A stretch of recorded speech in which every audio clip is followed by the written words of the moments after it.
పాడిందే పాట అన్నట్లు అమెరికా అధ్యక్షుడు డొనాల్డ్ ట్రంప్ సెల్ఫ్ డబ్బా కొట్టుకుంటున్నారు.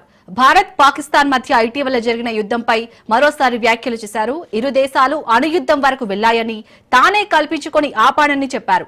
పాక్ తో కాల్పుల విరమణ విషయంలో విదేశీ జోక్యం లేదని భారత్ పదే పదే స్పష్టం చేస్తున్నా ట్రంప్ తన ధోరణి మాత్రం మార్చుకోవడం లేదు.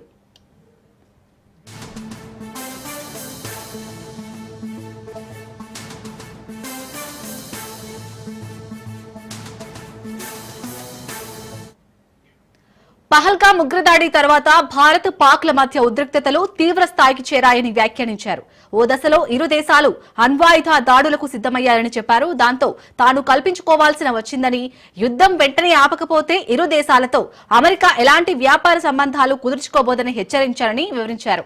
ఈ బెదిరింపులతో రెండు దేశాలు కాల్పుల విరమణకు అంగీకరించాయని తెలిపారు. దీంతో పాటు అంతర్జాతీయంగా నెలకొన్న పలు సంక్షోభాలను తానే నివారించాలని ట్రంప్ ప్రకటించుకున్నారు. రష్యా అధ్యక్షుడు వ్లాదిమిర్ పుతిన్ తో భేటీ వేళ వైట్ హౌస్ వేదికగా ట్రంప్ ఈ వ్యాఖ్యలు చేశారు.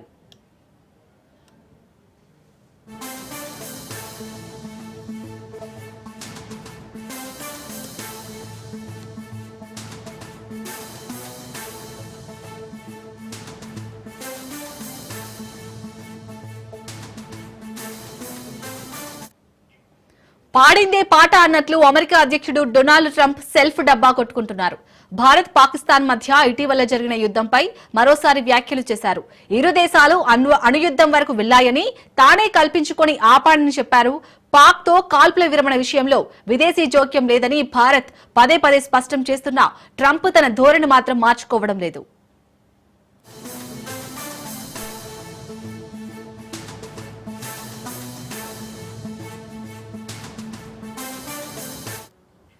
పహల్గామ్ ఉగ్రదాడి తర్వాత భారత్ పాక్ల మధ్య ఉద్రిక్తతలు తీవ్ర స్థాయికి చేరాయని వ్యాఖ్యానించారు. ఓ దశలో ఇరు దేశాలు అణ్వాయుధ దాడులకు సిద్దమయ్యాయని చెప్పారు. దాంతో తాను కల్పించుకోవాల్సి వచ్చిందని, యుద్ధం వెంటనే ఆపకపోతే ఇరు దేశాలతో అమెరికా ఎలాంటి వ్యాపార సంబంధాలు కుదుర్చుకోబోదని హెచ్చరించారని వివరించారు. ఈ బెదిరింపులతో రెండు దేశాలు కాల్పుల విరమణకు అంగీకరించాయని తెలిపారు. దీంతో పాటు అంతర్జాతీయంగా నెలకొన్న పలు సంక్షోభాలను తానే నివారించానని ట్రంప్ ప్రకటించుకున్నారు. రష్యా అధ్యక్షుడు వ్లాదిమిర్ పుతిన్ తో భేటీ వేళ వైట్ హౌస్ వేదికగా ట్రంప్ ఈ వ్యాఖ్యలు చేశారు.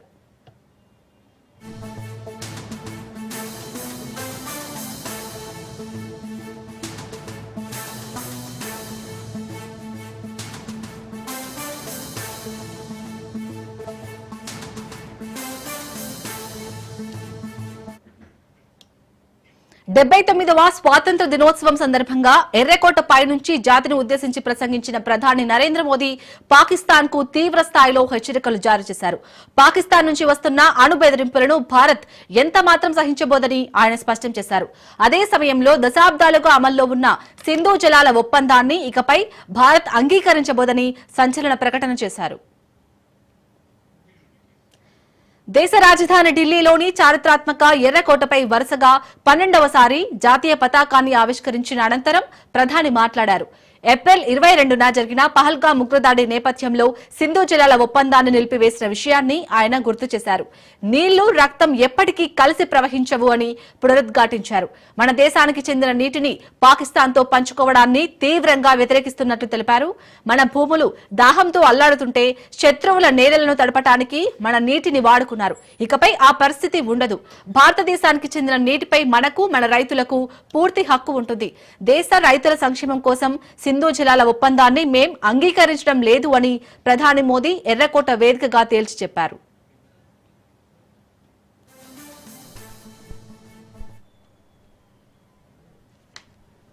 पाकिस्तान में हुई तबाही इतनी बड़ी है कि रोज नए नए खुलासे हो रहे हैं, नई नई जानकारियां आ रही। मेरे प्यारे देशवासियों, हमारा देश कई दशकों से आतंक को झेलता आया है। देश के सीने को छलनी कर दिया गया है। हमने एक न्यू नॉर्मल प्रस्थापित किया। आतंक को और आतंकी को पालने पोसने वालों को, आतंकियों को ताकत देने वालों को अब हम अलग अलग नहीं मानेंगे। वो मानवता के समान दुश्मन है, इनके बीच कोई फर्क नहीं। अब भारत ने तय कर लिया है कि न्यूक्लियर की धमकियों को अब हम सहने वाले नहीं। न्यूक्लियर ब्लैकमेल लंबे अरसे से चलाया, ब्लैकमेल नहीं सहा जाएगा। आगे भी अगर दुश्मनों ने ये कोशिश जारी रखी, हमारी सेना तय करेगी। सेना की शर्तों पर, सेना जो समय निर्धारित करे उस समय पर, सेना जो तौर तरीके तय करे उस तौर तरीके से, सेना जो लक्ष्य तय करे उस लक्ष्य को अब हम अमल में ला करके रहने वाले। స్వాతంత్ర దినోత్సవం సందర్భంగా ఎర్రకోట వేదికగా ప్రధానమంత్రి నరేంద్ర మోదీ దేశ ప్రజలకు ఒక తీపి కబురు అందించారు. ఏడాది ప్రజలకు డబుల్ దీపావళి కానుక ఇవ్వబోతున్నట్లు ప్రకటించి సామాన్యులపై పన్ను భారాన్ని తగ్గించే దిశగా కీలక హామీ ఇచ్చారు.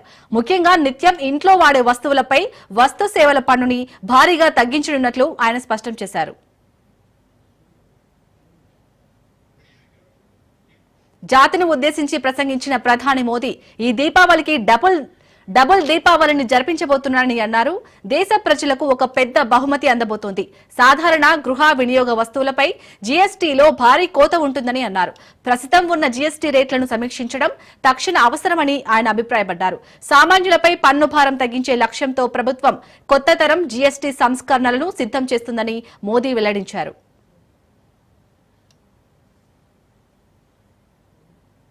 दिवाली में आपकी डबल दिवाली का काम मैं करने वाला हूं। इस दिवाली में आपको एक बहुत बड़ा तोहफा देशवासियों को मिलने वाला है। पिछले 8 साल से हमने जीएसटी का बहुत बड़ा रिफॉर्म किया, पूरे देश में टैक्स के बर्डन को कम किया, टैक्स की व्यवस्थाओं को सरल किया और 8 साल के बाद समय की मांग है कि हम एक बार उसको रिव्यू करें। हमने एक हाई पावर कमेटी को बिठा करके रिव्यू शुरू किया, राज्यों से भी विचार विमर्श किया और मेरे प्यारे देशवासियों, हम नेक्स्ट जनरेशन जीएसटी रिफॉर्म्स लेकर के आ रहे हैं। ये दिवाली के अंदर आपके लिए तोहफा बन जाएंगे। सामान्य मानवीय की जरूरतों के टैक्स भारी मात्रा में कम कर दिए जाएंगे, बहुत बड़ी सुविधा बढ़ेगी। हमारे एमएसएमई, हमारे लघु उद्यमी, इनको बहुत बड़ा लाभ मिलेगा। इस दिवाली में आपकी डबल दिवाली का काम मैं करने वाला। అనకాపల్లి జిల్లా గొలుగొండ మండలం ఎలవరం పంచాయతీ దొకొండాలో గ్రామస్తులు డోలీ యాత్ర నిర్వహించారు. అడ్ల నుంచి పీత్రిగడ్డ వరకు కలవట్ల నిర్మాణం చేసి డొంకాడ రోడ్డు పనులు మొదలు పెట్టాలని డిమాండ్ చేస్తూ అబేర్ సెంటర్ నుంచి పీఆర్ ఆఫీస్ వరకు ర్యాలీ నిర్వహించారు. రోడ్డు నిర్మాణానికి అనుమతులు వచ్చి 4 నెలలు అవుతున్నా పంచాయతీరాజ్ అధికారులు పట్టించుకోవడం లేదని ఆగ్రహం వ్యక్తం చేస్తున్నారు. గ్రామానికి సరైన రోడ్డు మార్గం లేక గర్భిణులు, స్థానికులు తీవ్ర ఇబ్బందులు పడుతున్నారని వాపోయారు. ఇప్పటికైనా అధికారులు స్పందించి వెంటనే రోడ్డు మార్గాలను నిర్మించాలని కోరుతున్నారు.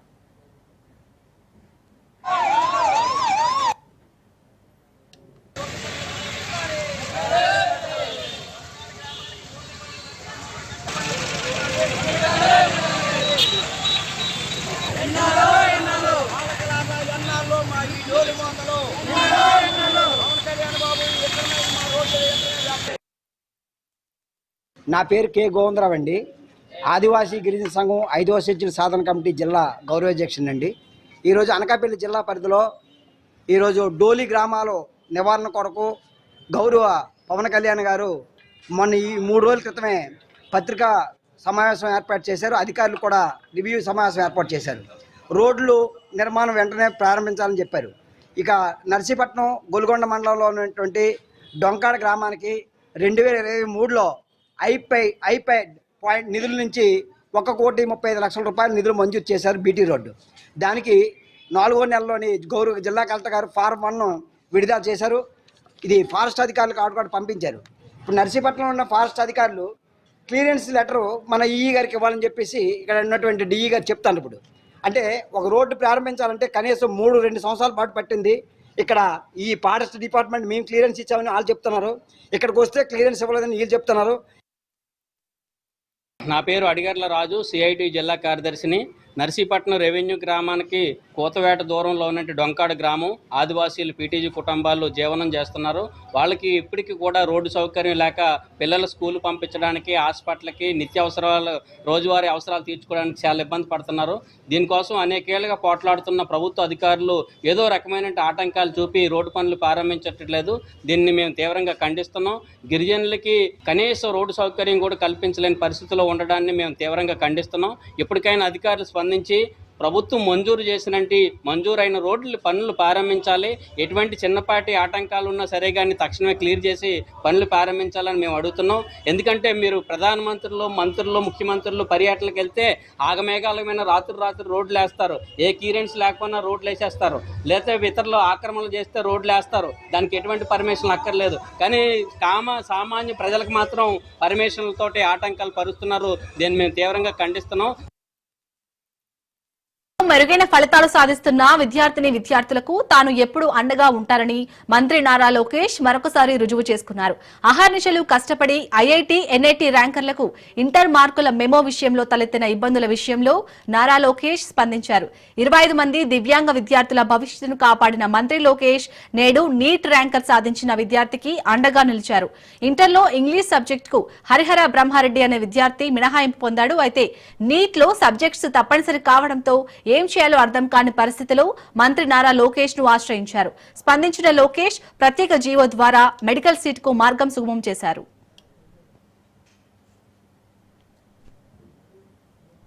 Handicapped child. నేను విజయవాడ చైతన్యాలో first year second year complete చేశాను. గవర్నమెంట్ రూల్ ప్రకారం నాకు లాంగ్వేజ్ ఇంగ్లీష్, సాంస్క్రిట్ ఈ 2 సబ్జెక్ట్స్లో ఒకటి ఎగ్జామ్ పెట్టుకోమన్నారు. నేను సాంస్క్రిట్ అటెంప్ట్ చేసి ఇంగ్లీష్ రాయలేదు.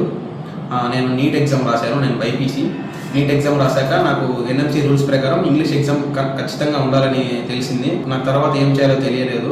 మా కుటుంబ సభ్యులు మొత్తం బాధపడి సీట్ రాలేము అనుకున్నాం. తర్వాత టీడీపీ సభ్యులైన డాక్టర్ కోడూరు బాలసుబ్రహ్మణ్యం సార్ని కలిశాము. ఆయన మా బాధను అర్థం చేసుకొని నా సమస్యను వెంటనే లోకేష్ సార్కి తెలియజేశారు. లోకేష్ సార్ నా ప్రాబ్లం అర్థం చేసుకొని వెంటనే రెస్పాన్స్ అయ్యి నాకు మార్క్ లిస్ట్ ఇచ్చారు. నాకు ఇచ్చినందుకు నాకు ఆల్ ఇండియా కోటాలో నల్గొండ మెడికల్ కాలేజ్లో ఫస్ట్ రౌండ్లో సీట్ కూడా అలాట్ అయింది. నాకు హెల్ప్ చేసినందుకు లోకేష్ సార్ నాకు హెల్ప్ చేసినందుకు వాళ్ళకి కృతజ్ఞతలు తెలియజేస్తున్నాను. నేను డాక్టర్ అవ్వడానికి ఆయనే కారణము. నాకు హెల్ప్ చేసినందుకు ఆయనకి జీవితకాలం రుణపడి ఉంటారు. Thank you. మా బాబుకి నీట్లో సీటు రాలేదు కాబట్టి లోకేష్ సార్ ద్వారా మాకు ఇలా జరిగిందని తెలియగానే లోకేష్ సార్ చొరవ తీసుకునేసి తొందరగా రెస్పాండ్ అయ్యేసి వెంటనే బాబుకి మార్క్ లిస్ట్ ఇప్పించారు. లోకేష్ సార్కి ఎప్పటికీ కృతజ్ఞతలు తెలుపుతున్నాను. నా కుటుంబం తరఫున తెలుగుదేశం పార్టీ ఒక సభ్యురాలుగా నేను ఎప్పటికీ లోకేష్ సార్కి, తెలుగుదేశం పార్టీకి ఎప్పటికీ రుణపడి ఉంటాను. Active news. తెలంగాణలోని 2 ఎమ్మెల్సీల సభ్యత్వం రద్దు చేస్తూ సుప్రీంకోర్టు జారీ చేసిన ఉత్తర్వులు మధ్యంతరమేనని, తుది తీర్పు కాదని ఎమ్మెల్సీ కోదండరాం అన్నారు. కొందరు సంబరపడుతూ చేసే కామెంట్స్ పై స్పందించి తన స్థాయి తగ్గించుకుని కోర్టు పరిధిలో ఉన్న అంశంపై మాట్లాడటం సమంజసం కాదని అన్నారు. తన వైపు లాయర్ను నియమించి వాదనలు వినిపిస్తామంటున్న తెలంగాణ జనసమితి అధ్యక్షుడు ప్రొఫెసర్ కోదండరాంతో మా ప్రతినిధి రాజు ఫేస్ టు ఫేస్.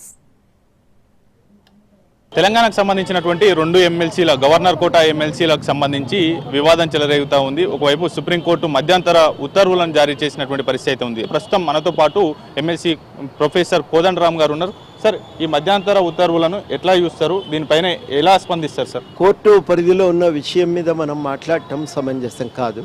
అందులో ఇది తుది తీర్పు కాదు కాబట్టి దీనిపైన ఇప్పుడే వ్యాఖ్యానించవలసిన అవసరమూ లేదు. ఏదైనా ఉంటే సమయం వచ్చినప్పుడు వాటిపైన వివరాలు మాట్లాడేవాళ్ళు మాట్లాడతారు. ఎందుకంటే ఇది ప్రభుత్వము దీంట్లో కీలక పాత్రధారి. ప్రభుత్వం అన్నీ ఆలోచించి ఒక న్యాయ నిపుణుల సలహా మేరకు వ్యవహరిస్తూ ఉంటారు. కాబట్టి ఒక బాధ్యతతో వ్యవహరించే ఒక పెద్ద శక్తి అక్కడ ఉన్నప్పుడు మనము ప్రతి విషయం మీద మనం మాట్లాడి దాన్ని మాట్లాడటం కూడా అవసరం లేదని చెప్పి నేను అనుకుంటున్నా. ఏదన్నా ఉంటే వాళ్ళు మాట్లాడతారు. పోరాటంలో వాళ్ళు ఒక పాత్రధారులే కదా, కాబట్టి వాళ్ళు మాట్లాడతారు. రాజకీయ నేపథ్యం ఉందనే వాళ్ళని పక్కన పెట్టిన దాసు శ్రవణ్ కావచ్చు, సత్యనారాయణ కావచ్చు, ఇద్దరిని పక్కన పెట్టినటువంటి పరిస్థితి ఉంది. అదే రాజకీయ నేపథ్యం ఉన్నటువంటి మీకు ఆ పదవులు కట్టబెట్టడం అంటే ఈ గవర్నర్ వ్యవస్థను ఎట్లా చూడాలి? ఏంటి సార్? ఏదన్నా కానీ, ఎందుకంటే దీనిపైన తెలిసి తెలియక కోర్టు తీర్పులు చదవక చాలామంది మాట్లాడుతున్నారు. కోర్టు ఏమన్నదనేది ఎక్కడ కూడా రాయలేదు, ఎవరు కూడా చదవట్లేదు. కోర్టు చాలా స్పష్టంగా ఏమన్నదంటే ఏమేమి ఉండాలనేది రాజ్యాంగంలో రాస్తున్నాయి, అర్హతలు ఏంటి అనేది. ఆ అర్హతలతో పాటు మిగతావన్నీ అనర్హతలు కావు, అవి అర్హతలు. ఆ అర్హతల ప్రకారం ప్రభుత్వాలు నిర్ణయం తీసుకుంటాయి. దానికి సరి అయినటువంటి ఆధారాలతో వాళ్ళు అన్నీ గవర్నర్ ముందు పెడితే గవర్నర్ గారు వాటి ఆధారంగా నిర్ణయం తీసుకుంటారు. కాబట్టి ఆ అర్హతలకు సంబంధించినటువంటి విషయాలన్నీ కూడా రాజ్యాంగంలో రాస్తున్నాయి. దానిపైన మళ్ళీ మనం వివాదంలోకి దిగవలసిన అవసరం లేదు. సార్, ప్రధానంగా మీరు ఈ మధ్యంతర ఉత్తర్వుల కాపీ ఏమైనా చూసారా? ఎటువంటి అంశాలు ఇందులో పేర్కొన్నారు? అదేవిధంగా మీకు సంబంధించి మీ తరపున వాదనలు వినిపించేందుకు ఒక లాయర్ని ఏమైనా నియమించేందుకు ఆలోచిస్తూ ఉన్నారా? ప్రభుత్వం నుంచి ఫైట్ చేయబోతూ ఉన్నారు? అంటే మాకు కూడా కోర్టు నుంచి డైరెక్షన్ వచ్చింది కాబట్టి మేము కూడా ఒక లాయర్ని పెట్టి కోర్టు వారికి మా వంతు వాదన వినిపించినాం. తర్వాత దీని పైన ఇంకా అది కోర్టు ముందు ఈ వాదనలన్నీ ఉన్నాయి. మేము ఇక్కడ ముఖ్యమైన కాదట, అక్కడ ప్రభుత్వము ఆడ కీలకమైనటువంటి పాత్రధారి కాబట్టి ప్రధాన పాత్ర ప్రభుత్వానికి ఉంటుంది. ఇది తీర్పు సెప్టెంబర్లో రాబోతా ఉంది. ఈ సభ్యత్వాలను రద్దు చేయాలి, తర్వాత కొత్తగా నోటిఫికేషన్ విడుదల చేయాలంటే అప్పుడు కూడా ప్రభుత్వం మీ పేరే సిఫార్సు చేస్తే కనుక తీసుకోవడానికి సిద్ధంగా ఉన్నారా? ఎటువంటి ఆలోచనతో ఉన్నారు? ఇటువంటి నిత్య వివాదం మనకెందుకు, అడుగడుగున అవమానాలు మనకెందుకు అని వెనక్కి తగ్గుతారు?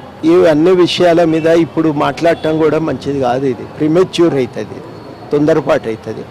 ఇంత తొందరపాటుగా వాటిపైన మాట్లాడటం కూడా మంచిది కాదు. మంచి చెడు ఆలోచన చేసి ప్రభుత్వం నిర్ణయం తీసుకుంటుంది కదా. ప్రభుత్వం ఏమన్నా ఉంటే వివరణ వాళ్ళు ఇస్తారు కదా. నేను మాట్లాడటం అనేది మంచిది కాదు. విద్యార్థి సంఘాలు కూడా కొంత సోషల్ మీడియా వేదికగా సంబరాలు చేసుకుంటా ఉన్నారు, మీ పైన దుమ్మెత్తి పోస్తూ ఉన్నారు. అది మన మీ దృష్టికి వచ్చిందా? దీనిపైన ఎట్లా స్పందిస్తారు సార్? మీరు అజాత శత్రువుగా ఈ యొక్క ఉద్యమాన్ని నడిపారు, సుదీర్ఘంగా అనేక అంశాలపైన పోరాటం చేశారు. ఇప్పుడు ఈ విషయాలపైన ఇదివరకు పనిచేసిన పద్ధతికి ఇప్పుడు చేస్తున్న పద్ధతికి తేడా ఉంది. ఇప్పుడు ఏంటంటే గవర్నమెంట్తో మాట్లాడుతున్నాం. నేను ఈ మధ్యన కొన్ని అవసరాల రీత్యా అమెరికా వెళ్ళవలసి వచ్చింది. కానీ అమెరికా వెళ్ళకముందు మేము ముఖ్యమంత్రి గారితో ఉప ముఖ్యమంత్రి గారితో విషయాలు మాట్లాడిన తర్వాత దానిపైన మళ్ళీ రెండవ రౌండ్ కూడా చర్చ కొనసాగవలసి ఉండే. వాళ్ళు కూడా కోర్టు కేసులు, ఈ రిజర్వేషన్లు వాటి కారణంగా బిజీ ఉన్నారు, అప్పుడు కుదరలేదు. ఇప్పుడు మేము తప్పకుండా విషయాలపై మళ్ళీ మాట్లాడతాం. ఇదివరకు ఈ కార్యక్రమాల విషయంలో, ఈ సమస్యల విషయంలో ఎంత సీరియస్గా ఉన్నామో ఇప్పుడు కూడా అంతే సీరియస్గా ఉన్నాము. ఏ విషయంలో కూడా మేము మినహాయింపు ఇవ్వటం లేదు. ఎంత సీరియస్గా దృష్టి పెట్టి పనిచేయాలో అంత సీరియస్గా పనిచేస్తూనే ఉన్నాం. దశాబ్దాలుగా మీరు ప్రజా ఉద్యమాల్లో ఉన్నారు, ఆ తర్వాత టీఆర్ఎస్తో కలిసి పనిచేశారు. ఉద్యమాన్ని కూడా ఒక జేఏసీగా ఫామ్ చేసినటువంటి వ్యక్తి మీరు. అటువంటి వేదికను పంచుకున్నటువంటి ఆ పార్టీ నేతలే ఇప్పుడు మీ పైన న్యాయ పోరాటం చేస్తూ ఉన్నారు, పూర్తి స్థాయిలో కూడా విమర్శలు చేస్తూ ఉన్నారు. దీన్ని ఎట్లా చూస్తారు సార్? ఇక అది వాళ్ళ ఆలోచనకు, వాళ్ళ విజ్ఞతకు వదిలేయటం మంచిది. దానిపైన నేను మాట్లాడితే అది నా స్థాయి తగ్గించుకున్నట్టు అవుతుంది. నేను మాట్లాడదలుచుకోవాలి. Thank you so much sir. ఇది ఓవరాల్గా పూర్తి స్థాయిలో కూడా ఫైనల్ జడ్జిమెంట్ వచ్చిన తర్వాత దీనిపైన స్పందిస్తాను. అంతేకాకుండా పూర్తి స్థాయిలో కూడా తన వైపు నుంచి ఒక లాయర్ను నియమించుకొని తన వాదనలు వినిపిస్తాననేది కూడా చెప్తున్నటువంటి పరిస్థితిగా ఉంది. కెమెరా పర్సన్ వెంకట్తో రాజ్ న్యూస్, హైదరాబాద్. విజయవాడ ఆంధ్రరత్న భవన్లో 79వ స్వాతంత్ర దినోత్సవ వేడుకలు ఘనంగా నిర్వహించారు. జాతీయ పతాకాన్ని ఏపీపీసీ చీఫ్ షర్మిల ఆవిష్కరించారు. ప్రధాని మోడీపై షర్మిల ఫైర్ అయ్యారు. నయా భారత్ కాదు, మోడీ చేతిలో భారత్ దగా పడిందని విమర్శించారు. మోడీ చెర నుంచి దేశాన్ని విడిపించేందుకు మరో స్వాతంత్ర పోరాటం చేయాల్సి ఉందన్నారు. నాడు కుప్పంలో జగన్ ప్రజాస్వామ్యాన్ని ఖూని చేశారు, నేడు చంద్రబాబు పులివెందులతో అదే చేశారని షర్మిల మండిపడ్డారు. ప్రజాస్వామ్యాన్ని ఇద్దరూ ఖూని చేశారని అన్నారు.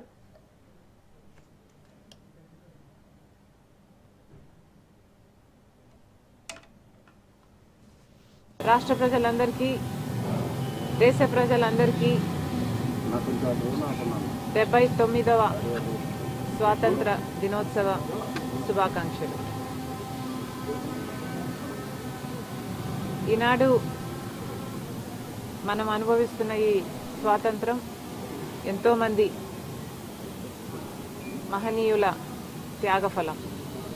ఎంతోమంది పోరాటాలు చేస్తే, ఎంతోమంది ఆస్తి త్యాగాలు చేస్తే, ఇంకెంతోమంది ప్రాణ త్యాగాలు చేస్తే లభించింది ఈ స్వాతంత్రం.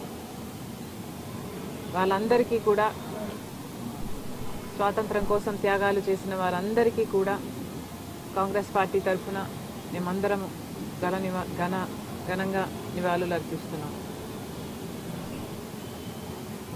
స్వాతంత్రం తెచ్చే దాంట్లో కాంగ్రెస్ పార్టీదే ప్రధాన పాత్ర. అలాగే మన దేశానికి స్వతంత్ర భారతదేశానికి అభివృద్ధికి పునాదులు వేసింది కూడా ఈ కాంగ్రెస్ పార్టీయే.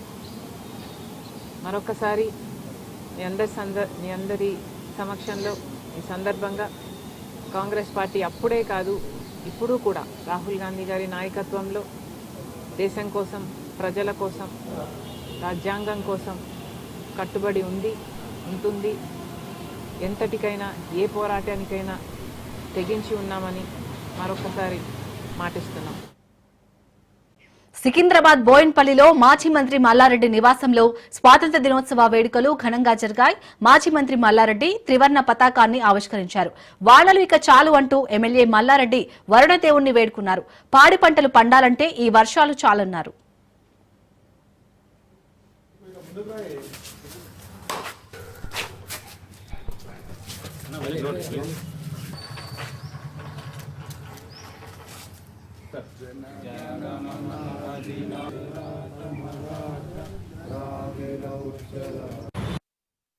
దినోత్సవం సందర్భంగా దేశ ప్రజలకందరూ కూడా, మా అక్కలకు, చెల్లెళ్లకు, అన్నలకు, తమ్ముళ్లకు అందరూ కూడా శుభాకాంక్షలు. ఈసారి మన తెలంగాణలో దేశమంతా కూడా భారీ వర్షాలు పడుతున్నాయి, కానీ అతి భారీ వర్షాలు పడుతున్నాయి. జర వానదేవుని కూడా కోరుతున్నా, జర తక్కువ వర్షాలు పడాలి. సరిపోతాయి భగవంతా వానదేవుడా, ఈసారి ఈ కాలానికి సరిపోతాయి. జర అందరికీ లేకపోతే కష్టమవుతుంది. అందరం కూడా సుఖ సంతోషాలతోటి, భోగ భాగ్యాలతోటి, సిరి సంపదలతోటి అందరం కూడా ఆనందంతో అందరం కూడా బాగుండాలి. మన పిల్లలను కూడా మంచిగా చదివించుకోవాలి. అందరికి కూడా శుభాకాంక్షలు. దినోత్సవం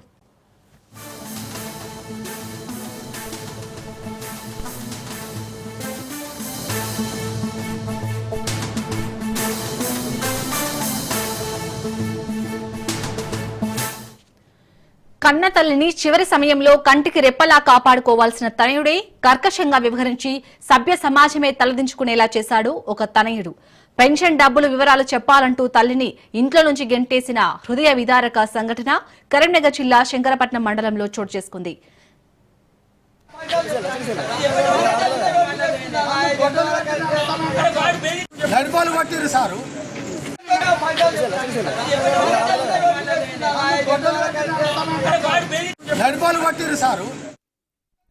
తాడికల్ గ్రామానికి చెందిన లింగాల లక్ష్మికి 3 కుమారులు, 1 కుమార్తె ఉంది.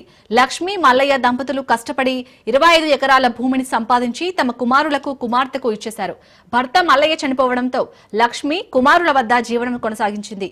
తనకొచ్చిన కొద్దిపాటి పెన్షన్ను తన మందులకు ఉపయోగించుకుంటూ 3 పిల్లల వద్ద ఉంటుంది. అయితే లక్ష్మి ఆరోగ్యం పూర్తిగా క్షీణించడంతో ఒక్క కుమారుడు 10 రోజుల చొప్పున తమ వద్ద ఉండడానికి అంగీకారం కుదుర్చుకున్నారు. రెండో కుమారుడు వద్ద నుంచి పెద్ద కుమారుడు రాజకుమరయ్య వద్దకు వచ్చిన తల్లిని పెన్షన్ ఏం చేస్తున్నావు, వివరాలు చెప్పాలంటూ నిలదీశాడు.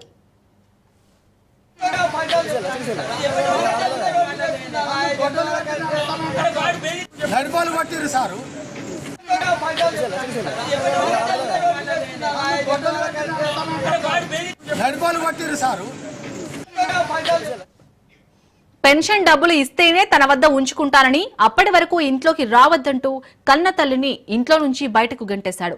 అంతటితో కాకుండా ఏకంగా తల్లిని తీసుకొచ్చి తాడికల్ గ్రామ పంచాయతీ సమీపంలో వదిలేశాడు. గ్రామస్తులంతా లక్ష్మి వద్దకు వెళ్లి వివరాలు తెలుసుకుని పోలీసులకు సమాచారం అందించారు. సమాచారం అందుకున్న పోలీసులు హుటాహుటిన సంఘటనా స్థలానికి చేరుకుని లక్ష్మి వద్ద జరిగిన సంఘటన వివరాలు తెలుసుకున్నారు. లక్ష్మి పెద్ద కుమారుడు రాజకుమరయ్యను పిలిపించి సమస్య ఏమైనా ఉంటే పోలీస్ స్టేషన్ కు రావాలి, అంతే తప్ప తల్లిని రోడ్డు మీద వదిలేయకూడదని మందలించారు. వెంటనే తల్లిని తీసుకుని ఇంటికి వెళ్లాల్సిందిగా సూచించారు. అంటే ఉన్న పైసలన్నీ ఆ ఎవలకు ఆ చిన్న కొడుకు ఇస్తానమాట, పెద్ద కొడుకు ఏమి ఇస్తలేవాట. అది నిజమేనా? అది నిజమేనా? ఇప్పుడు నీ పెద్ద కొడుకు రాజకుమార్ ఏమంటాడంటే పైసలన్నీ మా అవ్వ చిన్న కొడుకే ఇస్తుంది, చిన్న కొడుకే వాడుకుంటాడు, నీ పైసలే పెడతారట నీ కొడుకులు, నీ పింఛన్ పైసలే.